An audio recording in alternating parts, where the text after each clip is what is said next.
Some disturbing statistics. Despite constituting less than 5% of the global population, the United States holds nearly 25% of the world's prison population, according to the American Civil Liberties Union. But with over 2 million men and women in American jails and prisons, how exactly is this country preparing them for life beyond the cell block? In a new 4-part documentary series titled College Behind Bars, award-winning filmmaker Lynn Novick shines a light on the incarcerated men and women struggling to earn a college degree through the Barred Prison Initiative, one of the most rigorous and effective prison education programs in America. Here's a look. Prison is here to punish us. It's not about rehabilitating. It just isn't. This is a full-time, total commitment. When that door closes, you're at Bard College. It's hard, it's difficult, but it's rewarding. I gotta prove that I'm worthy of this. They're trying to pay back to society. It changes your whole outlook. I realized I learned something. That is where transformation happens. That is what stops people from coming back to prison.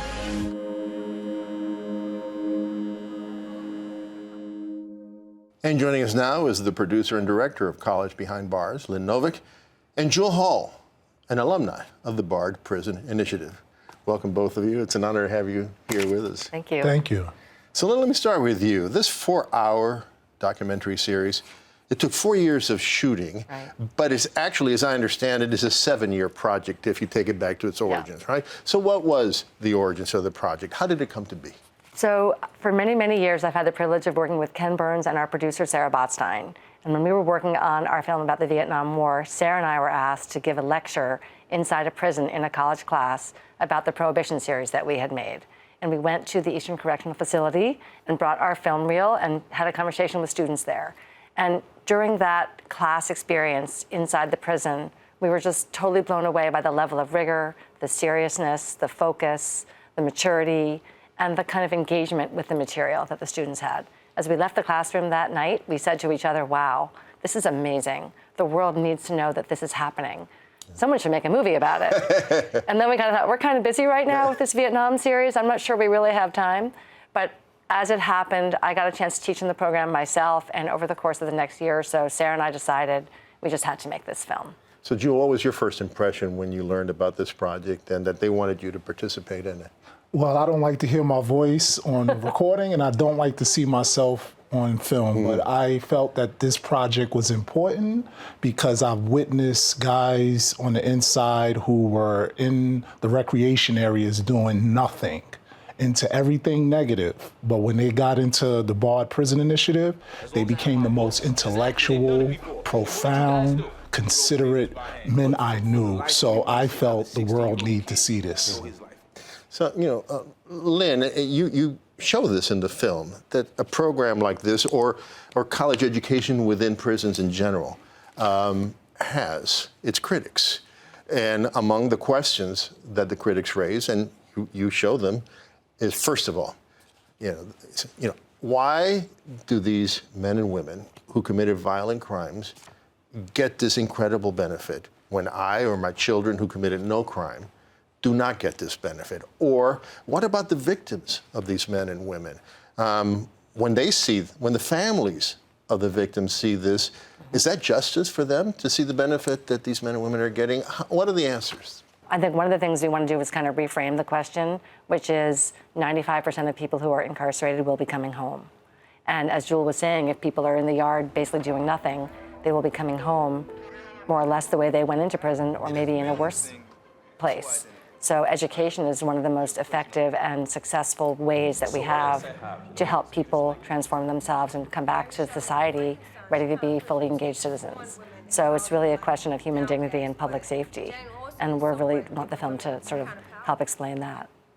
Definitely. The Department of Justice found that every dollar invested in prison education saves society $5 in the long term. So it's a 1 to 5 ratio there. That's the general. We believe that BPI believes that everyone or whoever wants an education should have access to education. Personally, I devoted much prayer and focus to, the act that I committed. I took accountability for it. And, I was looking for ways to engage myself constructively in order to set forth a transformation in myself. And prison wasn't providing that for me. You know, it was a struggle. I had to really search. But when BPI came on the inside of prison and provided us with these humanities, such like, you know, Walter Mosley, Friedrich Nietzsche, I was able to engage this material and see myself in this material and be able to say, okay, this is what I want to do with my life. This is who I want to be. But while you were doing this rigorous work, was it always in the back of your mind that this could disappear tomorrow? Because you depended on the kindness of strangers and you depended on the decisions made by bureaucrats and politicians far away.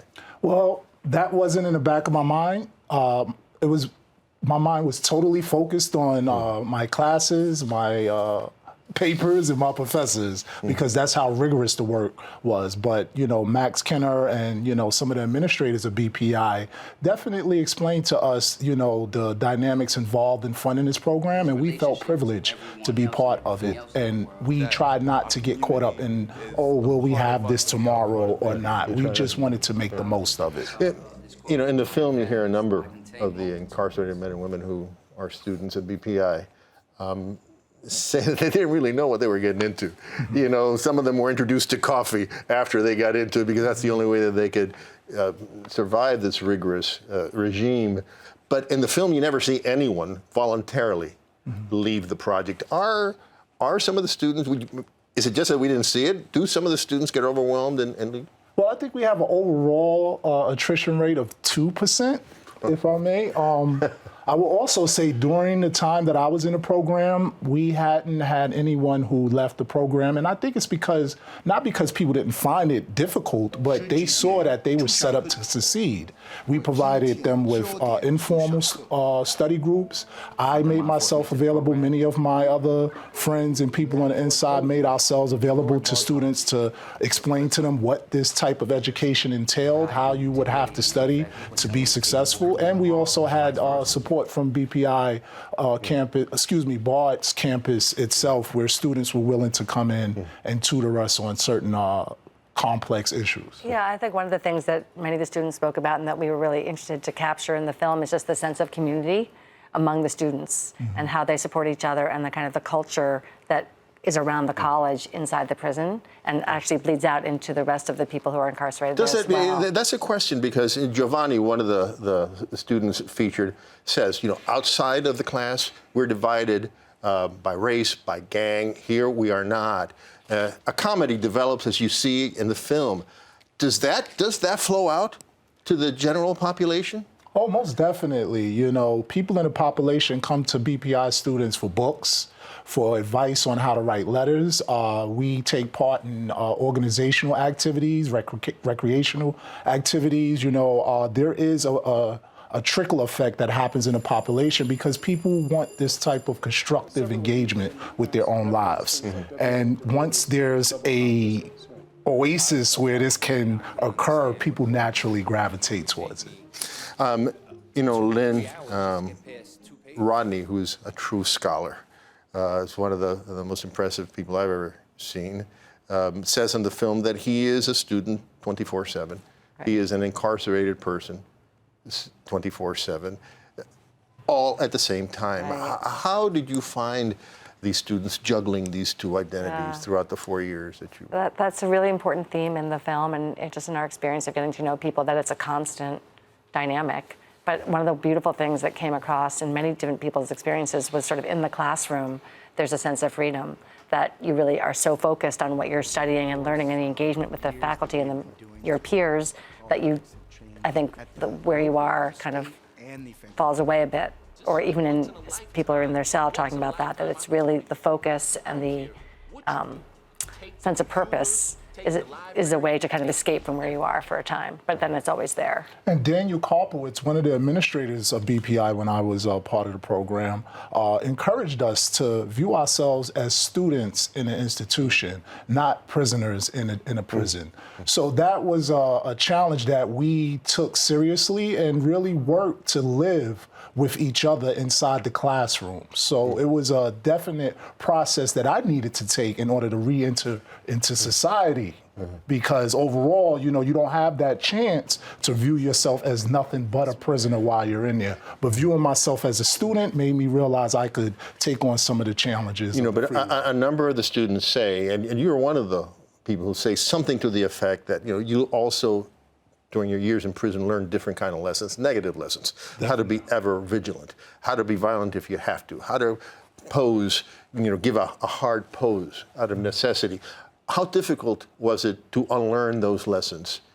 Not difficult at all, because the liberal arts, the humanities engage those same themes. So I was able to read and see how people wrote about these issues and continuously grew, particularly in German. German has this idea of enlightenment, that no one is never stuck in the idea or personality that they were born with, and we have infinite potential to grow and achieve new identities and new selves, and that was what drove me in particular. Yeah. So we have about a minute left, and I have to ask this, for Americans to finally understand what seems to be crystal clear, that education is the best means to rehabilitate men and women behind jails, do they first have to understand, or they come to accept, that these men and women are human beings, are redeemable human beings with an oceanic level of potential? That's the fundamental question. That's the fundamental thing that we have to grasp. I think we agree. Sarah and I feel really strongly that our experience is getting to know these amazing students and their families as people, like friends and families of our own. That's extraordinarily important, and that, for a lot of Americans who haven't been impacted by the criminal justice system, haven't been to prisons, don't know people who've been incarcerated, there's this othering and demonizing and labeling of people as the event or the thing that they may have done, as opposed to seeing them as fully dimensional human beings. And we hope our film will help do that. And I would love to hear what Jewel has to say about that. I just want to say that's not just limited to prison. Exactly. We need to recognize the humanity in all of the people in America, regardless of your racial status, your citizenship status, or what have you, and I think we'll have a better society. All right, well, Jewel, Lynn, thank you so much for joining us today. As I told you before we started rolling, this is one of the most powerful documentaries I've ever seen, and I really, really hope a lot of people get to see it, because it's going to change things.